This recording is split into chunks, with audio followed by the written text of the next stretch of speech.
Mahadev post presents Bhagavat Gita अध्याय 4 ज्ञान, कर्म और संन्यास योग। यह अध्याय भगवान श्री कृष्ण और अर्जुन के बीच संवाद पर आधारित है।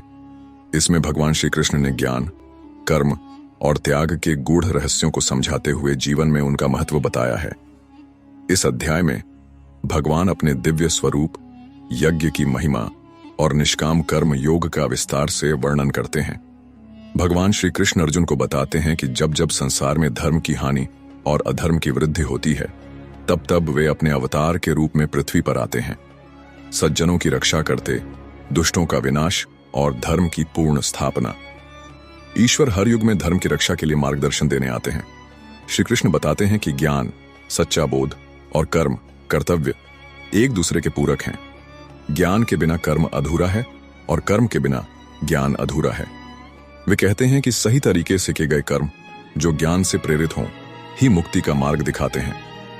कर्म करना आवश्यक है, लेकिन बिना किसी फल की आसक्ति के। भगवान श्री कृष्ण सिखाते हैं कि जो व्यक्ति अपने कार्यों को भगवान को अर्पित करता है और उनके फल की चिंता नहीं करता, वही सच्चा कर्मयोगी है। इसे निष्काम कर्म योग कहते हैं। अपने हर कार्य को भगवान का आशीर्वाद मानकर करें, फल की चिंता छोड़ दें। श्री कृष्ण कहते हैं कि यज्ञ केवल अग्नि में हवन करना नहीं है, बल्कि जीवन को त्याग और सेवा के भाव में जीना है। कोई धन का यज्ञ करता है, कोई ज्ञान का यज्ञ करता है और कोई अपने अहंकार का यज्ञ करता है। इन सभी में ज्ञान यज्ञ सबसे श्रेष्ठ है। त्याग और सेवा से किया गया हर कार्य ईश्वर की पूजा है।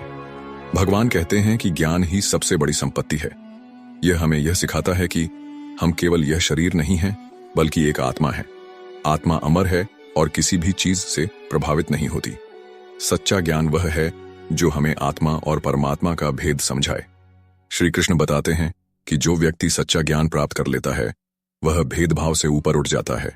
उसे हर व्यक्ति, हर जीव में भगवान का स्वरूप दिखाई देता है। वह न तो किसी से द्वेष करता है और न ही किसी से मोह करता है। ज्ञानी व्यक्ति सबको समान दृष्टि से देखता है।